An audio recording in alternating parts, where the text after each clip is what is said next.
Okay. It's now 7:30. I'll call the meeting to order and begin by taking a roll call of everybody in attendance. Peter? Here. By telephone, Dana? Present. And the chair is present. So the sole order of business this morning is to consider the request of the city manager for disbursements from the Pierce Estate Trust and the Daniel Street, 123, 135, 143 Daniel Street Charitable Trust for use in the purchase of the community campus property. This is a continuation of the meeting which was held on January 11th, at which these requests were first considered, but then postponed because of the need for some additional verification. We have a formal request in writing received yesterday that verifies that the City Council at its January 24th meeting did in fact ratify the action of the December 20th City Council to purchase, or at least to continue its negotiations to purchase that property, and the request for specific sums from these two trusts, namely $627,496.53 from the Pierce Estate Trust and $25,542.95 from the Daniel Street Trust.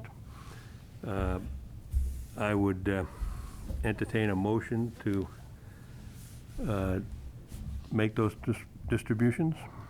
Mr. Chairman, I'd move that we adopt the actions of the City Council of January 24th as outlined in the memorandum and the minutes of the meeting from the city clerk. Thank you. Do I hear a second? Dana, second? Second. Any further discussions? Just one question. When is it anticipated that the city will want these funds? My understanding is that, and this was the last I had heard, it's been pushed out a few weeks. So I've already spoken to both of the banks where the funding would be coming from, and I have the paperwork to start to initiate that. It's going to take about a week to 2 weeks to move the funds to the trustees' checking account so that the trustees can then cash a check. So it's going to take probably about 2 weeks all told, which I've been informed by the city that gives them plenty of time. Okay. Judy, are we going to incur any fees for terminating the CD early? I had a long discussion with Newburyport Bank, and they've agreed to waive the fees. They're not going to penalize us. When I explained what we wanted to use the funds for, they actually were very agreeable to waiving the fees. So there'll be no penalty fees. Usually I guess from what I understand, they're pretty stiff, but they agreed that they would not incur them. Well, that's wonderful. Yep. Good, thank you. If in fact the closing on the property either gets pushed out, or if the due diligence doesn't allow the purchase to go through, what happens to these funds? They will be held in the trustees' checking account, so we move them over and they'll be sitting there. If it's determined that we're not going to use them, then I would come back to the trustees and expect them to direct on where they would like to put them. I mean, I don't know why we couldn't move them into the investment funding and let them earn some good investment monies there, but it would be something that we would review at the time if we found out. Okay. So unless it comes back to the trustees, it couldn't be used for anything else but the purchase of That is correct. Exactly. And I think the motion that was approved by the City Council limits it for the acquisition of the property. So if that doesn't occur, then the money stay with us. That is correct. I had also, including the materials you received today, is a summary of the current amounts that are, by the way, I should ask Dana, did you, just to confirm, I know Judy sent you a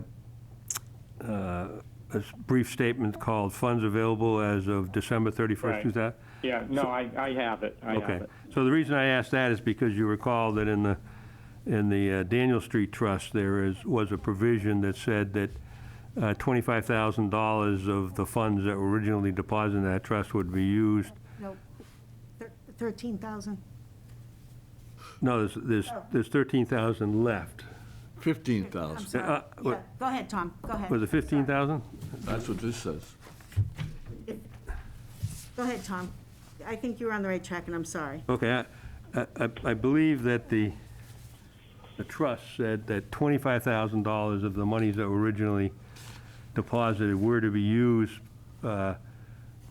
in smaller amounts periodically for commemorating, I've got that wrong, okay. Yes. $13,964.20 is what's remaining, has to stay within the trust to be used for commemorative services. Okay, And up to $2,000 per year. all right, so, well, let me state, I believe that the trust document said that the original amount was 25. That's what they're And about requesting. 12,000 has, They're requesting, the city's requesting 25. We have to leave 13 in. The total amount in the trust is 40,000. okay, all right. Yeah. Just to be clear, some of the funds in the trust have been used over the years, right? Yes. For the commemorative purposes? Yes. And that the amount, in order to fulfill the terms of the trust, is the 13,000? Correct. So that's why we're holding that figure back? Okay. Correct. So the purpose of this was really just for assurance to each of you that there would be sufficient funds remaining in the Daniel Street Trust to fulfill that obligation of the trust? Correct. Okay, thank you. Sorry about that. And now there's going to be $15,223 left there. And it might be different than that, too, depending on where the interest falls or any service charges, but that is correct.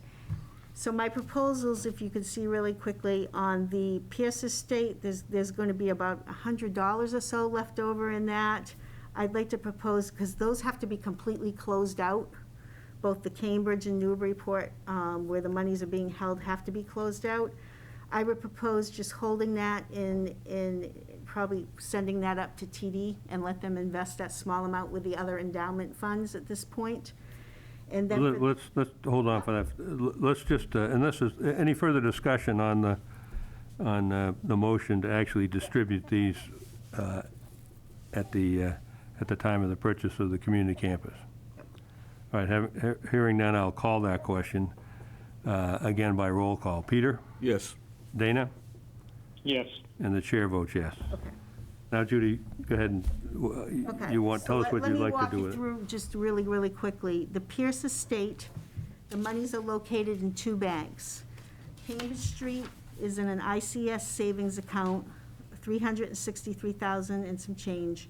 Newburyport Bank has a CD for $264,000 and some change.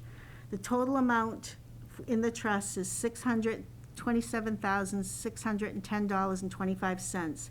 The city is requesting $627,496.53. I'm estimating there to be a remaining balance of about $113.72, given any service charges or profits. I'm recommending that those monies, at this point, be just deposited into the TD investment with the other endowment funds, rather than open a totally separate savings account for $113. So that's what I would like to propose, where the remaining funds go in the Pierce Estate Trust name, but it will be with the TD other investments. So move. Do I hear a second? Okay. Just a further question on that. So Yes. this would be part of the general endowment Correct. funds, okay. That is correct. And so the city's not going to need that money or come back to us for a later point on it? Okay. And if they do, the investment funds, the money's ready available. We No. can have it within a day, so. All right. And are you anticipating doing this at the time the disbursements made toward the Yes, purchase, not It'll now? all kind of Okay, be one one follow-through procedure, Okay. okay? Yeah, the reason I asked that question is because if the monies were transferred now, it would, with some volatility in the market, it might not be there. So, okay, any other discussion on that? Nope. I'll call the question. Peter? Yes. Dana? Yes. And I vote yes. Mr. Chairman, I would like to request, so that we don't get into this every time a request is made, that it be a policy of the trustees to request that if a request is made from the city, that a copy of the trust showing the necessity of a vote by the city council, as well as a copy of, like we got today, from the city clerk, showing the council meeting that this was voted on. I'd like that to be a policy, so we don't get into the future of not having the correct documentation. Okay? Do you want to make that as a Yes, motion? that's the Okay. motion. A second to that? I'll second. Okay. And the purpose, obviously, is to just eliminate having to have multiple meetings. Well, okay. Yes. That's Yeah, fine. and since the city clerk is the keeper of the council records, I like that, the way that came today, which I had requested through the city attorney, that we get a copy of that, because I think then there's no other action needed. Okay. So just a clarification on that, because we have access to all the trust documents themselves. Are you looking for the request from the city manager to include those, or, I can make a copy I of mean, we- those. When we- the request comes from the city manager. Yes. okay, you want it to come from the city manager? Well, when it's on our agenda, we need a copy of that trust document. Yep. Okay, all right. Whoever sends it's Okay. immaterial. All right, well, that's my point, because as I said, Yep. I have several of these sitting in files at home anyway, so. All right, any other questions or discussion, Dana? Yeah, my only question is, how is this different than what was supposed to be the case? Well, I think, The addition, Dana, that I made is that we have affirmation from the city clerk, who is the keeper of the city council records. yeah, so in the past, Dana, I think you may recall that when we've had these type of requests, we get a written request from the city manager stating that the vote has been taken on such and such a date, and Right. and what the terms of the vote are, but in the past, we haven't received some type of either certification or copies of minutes from the city clerk. And as I understand, the primary intent here is to request that separate documentation be Okay. received at the time we get the request.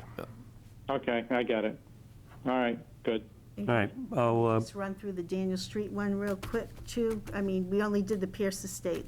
I want to make sure all our, okay, well, let me just call the roll on this particular motion. Okay. Peter? Yes. Dana? Yes. And the chair votes yes. Okay. and on the Daniel Street Trust for the funding, there are two bank accounts, both of them are money markets. Bangor Savings has 14,000 and some change, and Newburyport Bank has 26,000 and some change, for a total of $40,766.71.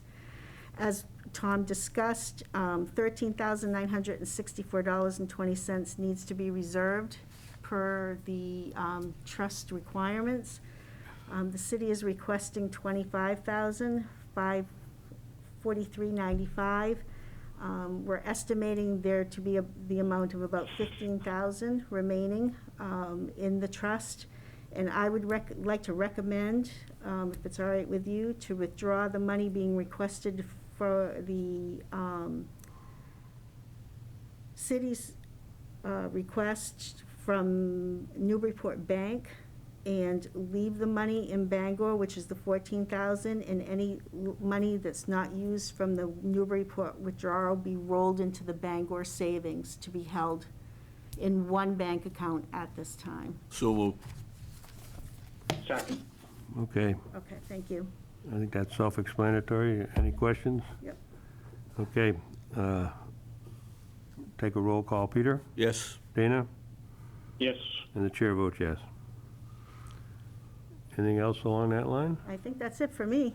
Okay, I move we adjourn. do I hear a second? Second.